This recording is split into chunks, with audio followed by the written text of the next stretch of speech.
Sont partis. Voilà. Code 243 revient ce soir, chers amis, avec le député élu pour le compte du MLC, Germain Kambinga, qui, après avoir déposé une motion de défiance contre le ministre des Mines, s'est retrouvé être accusé d'avoir essayé de monnayer en fait cette motion. Nous l'avons en ligne ce soir et il va pouvoir nous édifier, nous expliquer la chronologie des événements et nous donner la version officielle qui vient de sa part, parce que dans ce dossier, il y a beaucoup de choses que vous devriez apprendre. Monsieur Kambinga, bonsoir.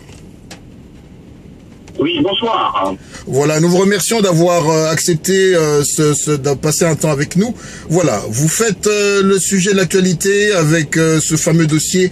Est-ce que vous pouvez expliquer à notre assemblée ce qu'il en est, quand est-ce que vous avez déposé cette motion, quelle est la procédure, pourquoi elle n'a jamais été discutée au niveau du Parlement? Je vous écoute, s'il vous plaît. Écoutez, merci beaucoup de cette initiative. C'est notre devoir en termes de religiosité d'à chaque fois expliquer à notre peuple comment est-ce que les affaires de la nation sont gérées. Je suis député national, j'ai entrepris avec un certain nombre de collègues de signer une motion de défiance à la suite d'abord du non-alignement à la session de septembre 2012. D'une question orale avec débat, et ensuite son agissement à la session de mars 2013, une question orale avec débat, toujours sur le même sujet concernant les mines. Alors, nous avons donc, comme je l'ai dit précédemment, entrepris, si vous voulez, d'initier une motion de défiance, dans la mesure où nous avions suffisamment d'éléments pour considérer qu'il y a quelque chose qui n'allait pas. Congo-Brazzaville, plus de 70% du budget financé par les ressources minérales, l'Angola, 76%, le Gabon, 60%.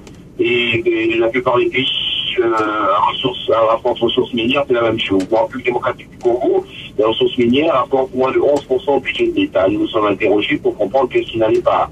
Alors nous avons fait notre petite enquête en nous intéressant aux différents rapports et aux entretiens avec les spécialistes du secteur minier.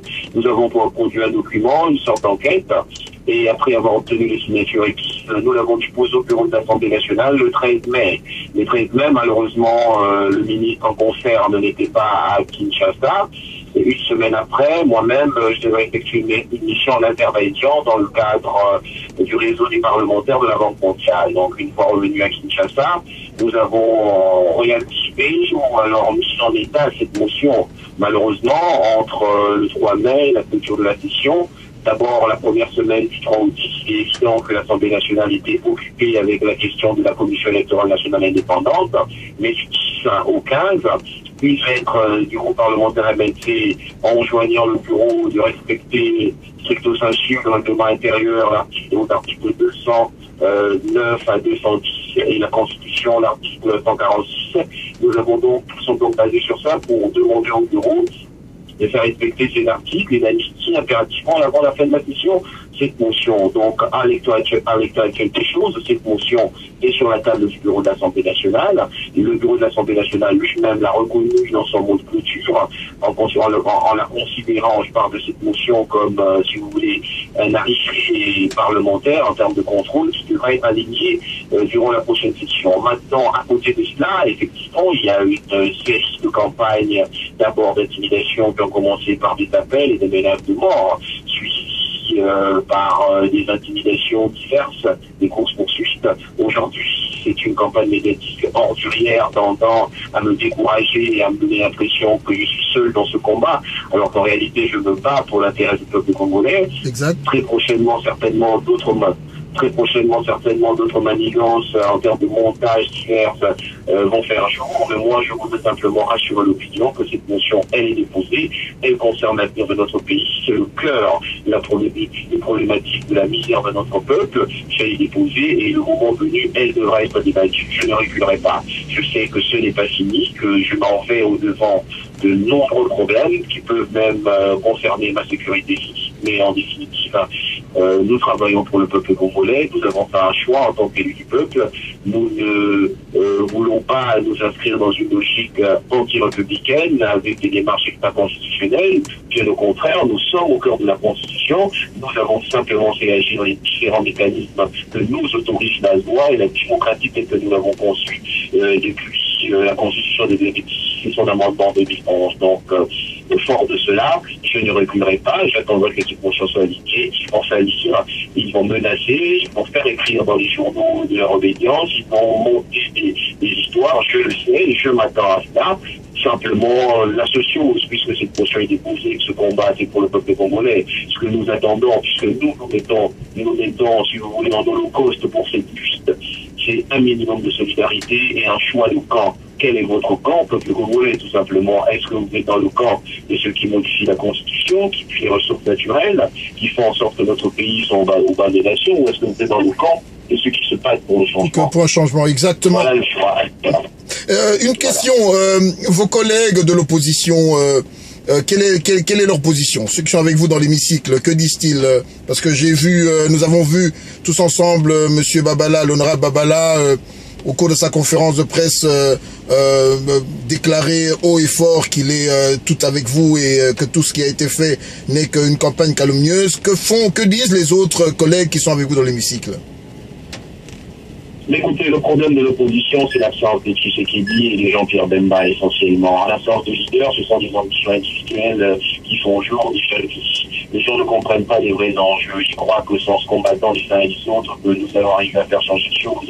Et bien, alors qu'en réalité, c'est dans la cohésion et dans la cohérence, puisque nous ne sommes pas nombreux, que nous pourrions faire entendre notre voix. La vraie solidarité, c'est dont nous avons besoin en ce moment. Ce n'est pas de quelques acteurs politiques dans des intérêts pas toujours avoués. C'est la solidarité du peuple congolais, sa mobilisation, parce que ce combat, finalement, c'est pour lui que nous menons, c'est pour lui que nous les prenons.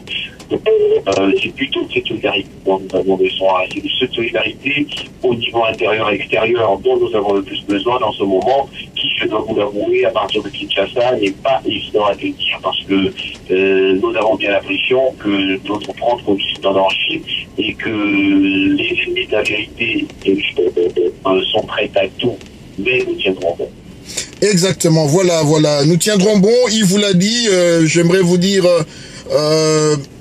honorable, que vous avez le soutien de cette diaspora qui était un peu inquiète, qui vous suit, qui trouve en vous beaucoup de qualités, qui était un peu déçu du compte tenu du matraquage audiovisuel et médiatique qui s'était fait autour de votre nom. Tout ce que nous espérons dans cette...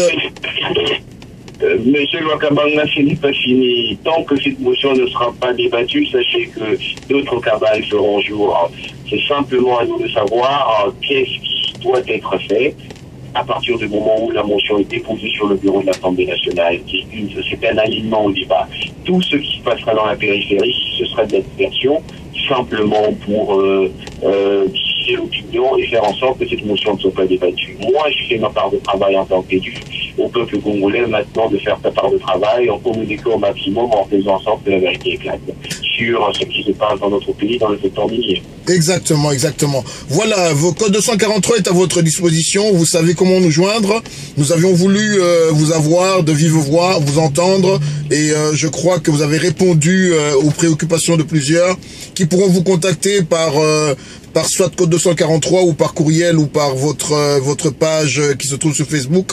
J'aimerais vraiment vous remercier au nom de cette communauté congolaise à diaspora, surtout celle des États-Unis, de ces nombreuses personnes qui m'ont appelé, qui voulaient absolument vous entendre. Vous avez là envoyé un message qui a été compris, je crois, 5 sur 5.